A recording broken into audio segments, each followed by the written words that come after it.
Donc, je vais juste vérifier que ça a bien marché. L'enregistrement, est-ce qu'il a commencé?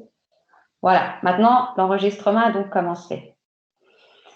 Donc, je commence avec l'introduction et puis après, on continuera. Bonjour, je suis Mariella Reg, je suis chef de projet du laboratoire d'innovation en assurance inclusive de l'initiative à l'assurance, A2I.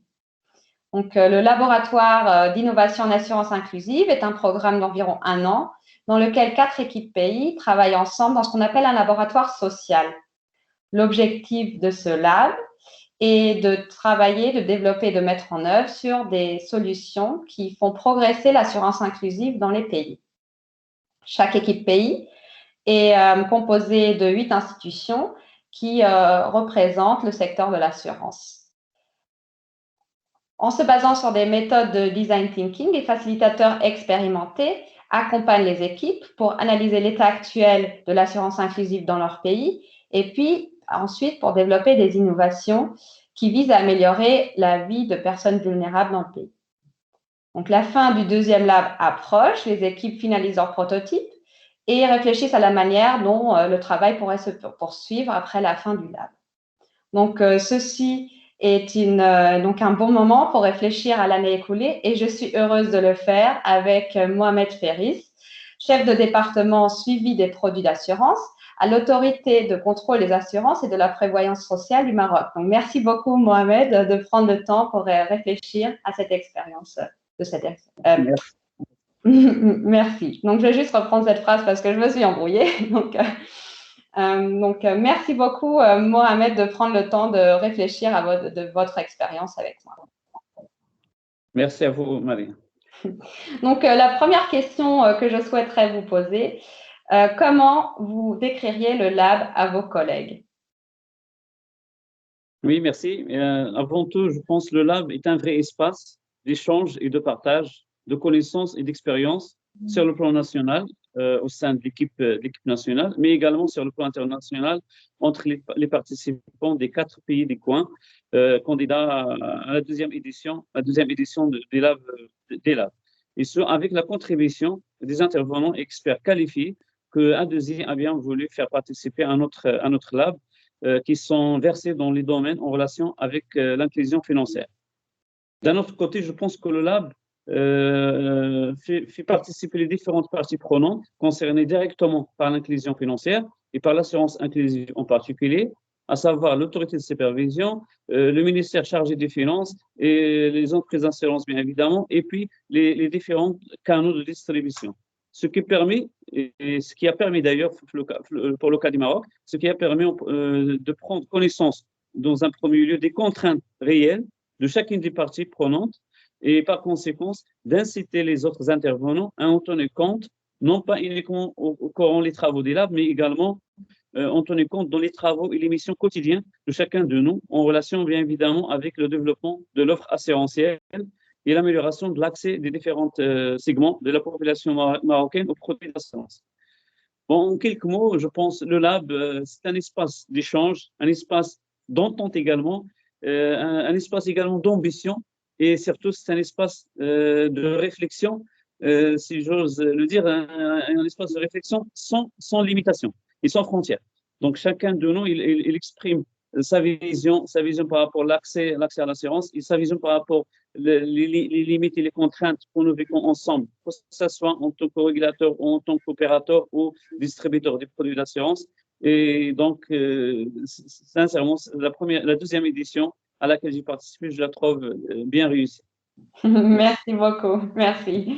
Donc, quel a été le projet de l'équipe Maroc? Pourriez-vous le décrire pour les personnes qui sont pas en courant?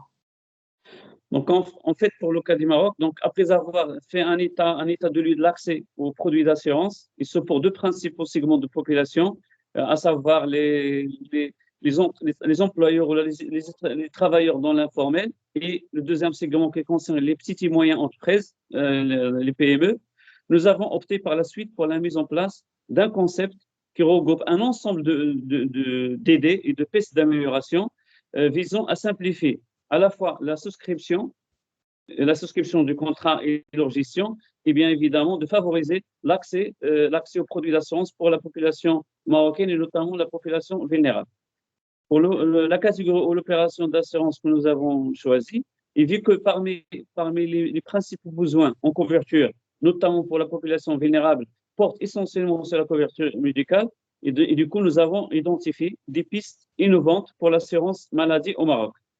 Je tiens à souligner à ce niveau qu'au cours de nos travaux, le Maroc a lancé en avril 2021 un projet qui est très important, un projet important et porté par Sa Majesté le roi Mohammed VI, qui vise la généralisation de la couverture de base médicale, l'assurance maladie obligatoire au niveau national.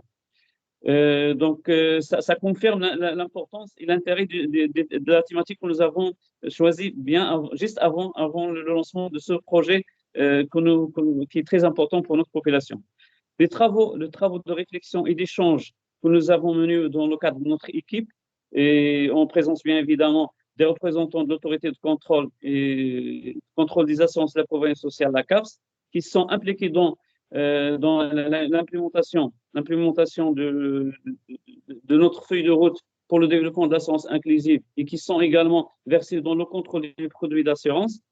Ces travaux ont donné lieu à des propositions de solutions et de pistes pour la simplification des processus de souscription qui peut se faire à distance et également pour l'amélioration de la gestion des contrats et des sinistres en utilisant les nouvelles technologies, sans oublier bien évidemment le contrat d'assurance maladie que nous essaierons d'avoir avec un contenu simple et concis, mais également qui apporte une valeur ajoutée à la population ciblée. Ces pistes d'innovation et d'amélioration seront présentées aux dirigeants et aux acteurs des marchés et locaux, et nous serons ravis de les voir concrétisées par certains acteurs ou par l'ensemble des acteurs nationaux. Merci. Ah bah, très bien, merci beaucoup. Du coup, vous avez aussi répondu à la question des prochaines étapes. On n'aura pas besoin d'en parler par la suite. Donc, c'était très complet. Merci beaucoup. Donc, pour vous, quelle a été donc la meilleure partie du voyage du lab? Donc, quel a été l'aspect le plus intéressant pour vous? Personnellement, la meilleure partie, je pense, des labs est le point de départ, à savoir le premier workshop national qui d'ailleurs était organisé en présentiel à Rabat en mars 2020. Ce workshop était en effet une réelle occasion, je parle bien évidemment de mon avis, de mon côté, donc c'était une réelle occasion de rencontrer des représentants des différentes parties prenantes et de faire ensemble un diagnostic de l'état de l'accès aux produits d'assurance. Cette partie des labs a permis en effet d'avoir une vision commune pour la réalisation de nos ambitions en matière d'assurance inclusive. En deuxième lieu, vient bien évidemment la phase finale où nous sommes actuellement en train de récolter les fruits de nos efforts lors des différentes séances de travail à distance depuis avril 2020 à aujourd'hui, à ce jour. Et je pense que l'équipe Maroc a eu de la chance d'avoir pu avoir le premier workshop, le premier atelier en présentiel, puisque c'était tout juste avant le début de la pandémie du Covid dans la plupart du monde. Donc, nous avons par la suite changé le programme et on a dû le planifier entièrement en ligne depuis ce premier workshop. Donc, en ce qui concerne le prototype en soi et la manière de travailler ensemble, quelle a été votre expérience? Est-ce que l'équipe a dû changer la manière de faire comparé au plan de mars 2020? Oui. Donc, sincèrement, la pandémie Covid-19, qui devait être une contrainte réelle, voire même un blocage total de notre projet et notre participation au lab, à mon avis, au contraire, contribuer à la célérité de nos travaux.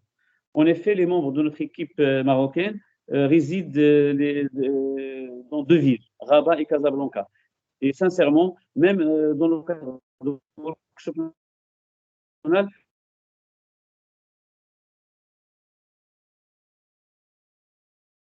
de manière régulière des réunions en présentiel, en présence de tous les membres qui habitent dans les deux villes. Donc, c'était pour nous une difficulté, voire même une impossibilité de pouvoir organiser d'une manière régulière les séances de travail pour notre équipe.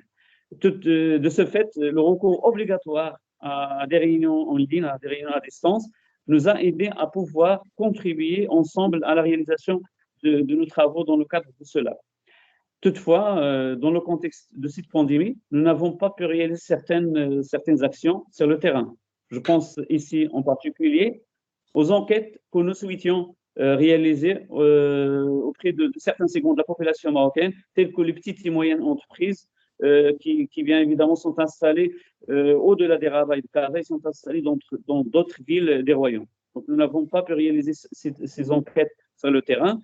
Ces enquêtes ont été par contre remplacées par d'autres solutions qui sont quand même intéressantes, donc par des interviews en ligne via des courriels et des appels téléphoniques, et également par des sondages auprès de certains employés qui se trouvent dans l'entourage des membres de l'équipe nationale. D'autre part, malheureusement, cette pandémie n'a pas permis l'organisation en présentiel des workshops internationaux. Il y a bien évidemment les échanges via les forums à distance qui sont organisés par ADESI, ils sont intéressants, mais restent bien évidemment limités, et égard notamment au nombre important des participants. Donc, il serait difficile d'avoir suffisamment de relations avec l'ensemble des participants via les outils informatiques, les outils de communication à distance. Par contre, si nous étions sur place au Maroc ou dans l'un des 3 autres pays, ça sera meilleur et ça sera plus utile pour l'ensemble. Mais globalement, Covid n'a pas entravé la réussite de cela. Merci beaucoup. Donc, j'ai juste eu un petit problème technique de mon côté, donc je ne suis pas sûre. Donc, l'enregistrement se fait donc en ligne automatique. Donc, il se peut que ça a bien marché. Par contre, de mon côté, le début de la question, je ne l'ai pas entendu.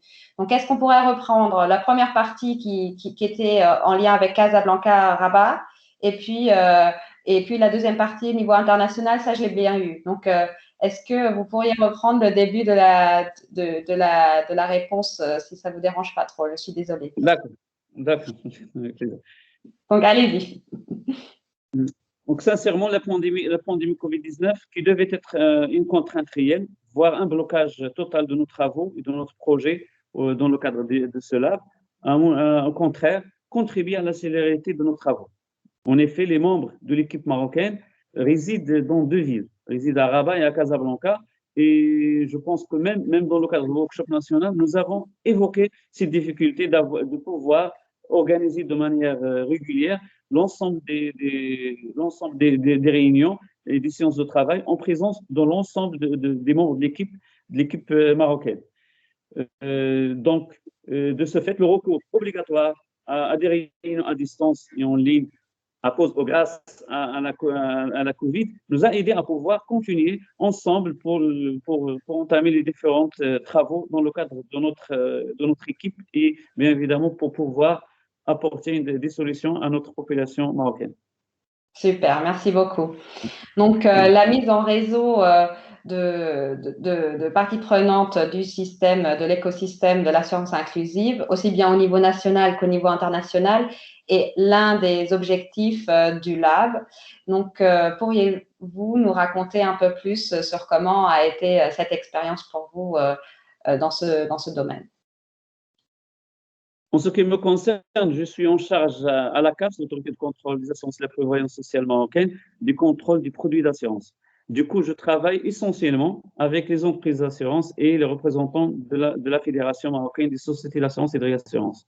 Donc, le Lab est un parmi les rares occasions pour moi de rencontrer et d'échanger à vive voix avec des représentants des canaux de distribution, les intermédiaires d'assurance, les banques et les associations de mutualité.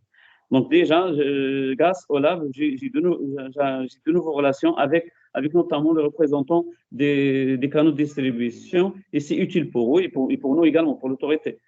Sur le plan international, malgré la contrainte liée à la Covid, je suis intéressé par certains aspects spécifiques dans le domaine de l'assurance inclusive. Je peux citer par exemple les questions relatives aux petites et moyennes entreprises, la PME, et la mise en relation via le Lab et grâce à ADESI avec des experts internationaux versés dans ce domaine était très intéressante, très importante pour moi et pour les travaux que je devrais mener par rapport à cette question-là.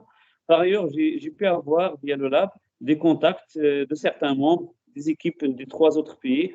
Cette mise en relation facilitera l'échange d'expériences et de connaissances avec les membres des 3 autres pays, et bien évidemment, avec bien évidemment le Maroc également, dans les 2 sens. Et ça ne devrait pas se limiter la période du lab, mais ça, en principe, ça va continuer même après le lab.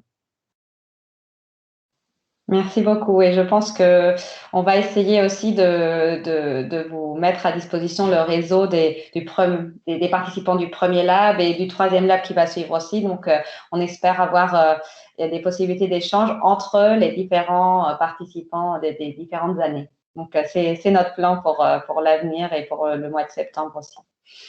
Donc, la toute dernière question, quel message souhaiteriez-vous transmettre aux futurs candidats du laboratoire? Tout d'abord, je tiens à féliciter les candidats à la 3e édition de cet important lab, d'avoir été choisis pour prendre part à cet important événement.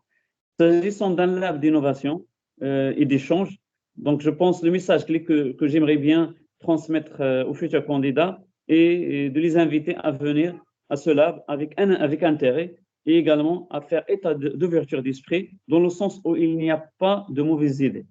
Donc, toutes les idées sont les bienvenues et seront utiles pour le développement de l'accès à l'assurance pour la population, la population des 4 pays candidats à cette édition. En effet, je pense que les différentes parties prenantes et les représentants des autorités de supervision en particulier doivent être à l'écoute des autres participants afin d'identifier des pistes d'innovation et en faveur de la population, et ce, sur la base d'un terrain d'entente et d'échange qui permettrait de pallier les différentes contraintes, en fait, que ce soit réglementaires, pratiques, opérationnelles et techniques. Merci.